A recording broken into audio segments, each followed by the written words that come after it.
Hey guys, so today we're going to be reviewing and demoing the brand new Urban Decay Naked Skin One and Done Hybrid Complexion Perfector. So a little bit about it, I'm going to read straight from the box. It says, the best of both worlds, this hybrid complexion cream combines the benefits of a sheer foundation with the coverage of a tinted moisturizer, and our high-tech weightless formula feels amazing on your skin. So essentially it's kind of just like a tinted sunscreen or BB cream or CC cream, something along those lines.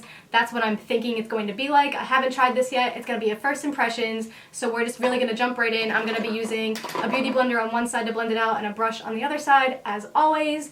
So let's just get started. I really like the packaging. It comes in like this metallic-y kind of taupe tube, and it also has a pump, which is awesome. Okay, so when you pump it out, this is the color, and it is a little bit runny. It's kind of dripping down my hand a little bit, so I'm not going to do that. I do have a little something going on right there, so I'm excited to see how well it covers that up. It actually doesn't have that strong of a scent. I was expecting it to have like a really strong SPF smell since it has like an SPF 20, but it's really like a very light SPF scent. And then I'm just going to go ahead and blend that out with my Artis Oval 8 brush.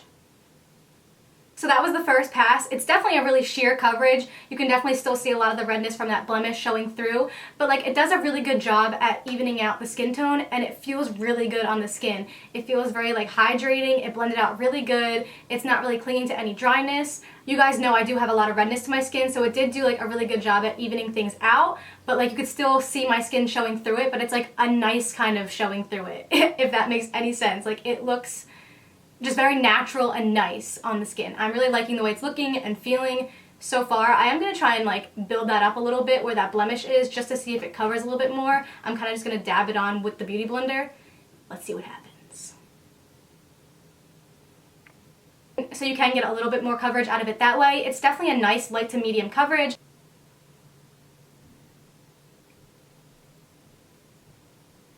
So it pretty much looks exactly the same on either side, but I think I like it slightly a little bit better the way it blended out with the brush. I'm really hoping that I don't get too oily with this one, because right now it's like everything that you would want out of like a tinted moisturizer or BB cream kind of thing. It says on the box that it's supposed to be more of a long wearing finish, so I'm hoping that holds true. So I do have some things I have to do today. I have some clients, so I'm just going to finish off the rest of my makeup, and I am going to be setting this with just the Laura Mercier translucent powder, and then I will be back at the end of the day to let you guys know how it held up. Alright guys, I have been wearing this stuff for 6 hours and I am so pleased. All the makeup I put on top of it is still like completely intact. This stuff is not budging, and I'm really surprised because usually with these like BB cream type tinted moisturizer things, I usually get pretty oily and they start to fade, but this one I'm not oily at all. This stuff is doing a really good job at keeping the oils away, and I don't know how, because it's so weird. It's like in between of being luminous and matte. It's like a natural, just radiant matte finish, if that makes any sense at all, which it doesn't, because how can a foundation be like luminous and matte at the same time? I don't know, don't ask me. This stuff is like pulling some trickery, because I don't know how it does it, but it's keeping all the oils off my face, but it still has like a natural radiant finish. I don't know.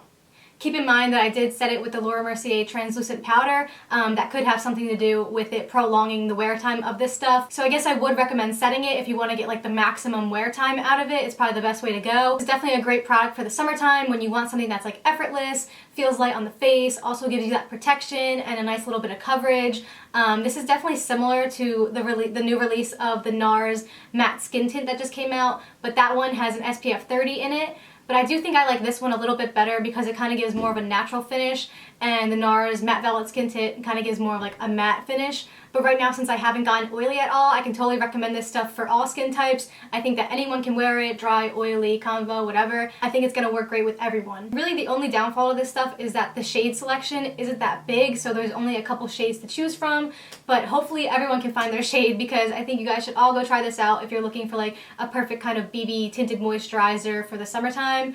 Other than that, I think I covered everything. If I didn't, as always, leave me any questions down below, and I will see you guys in my next video. Bye!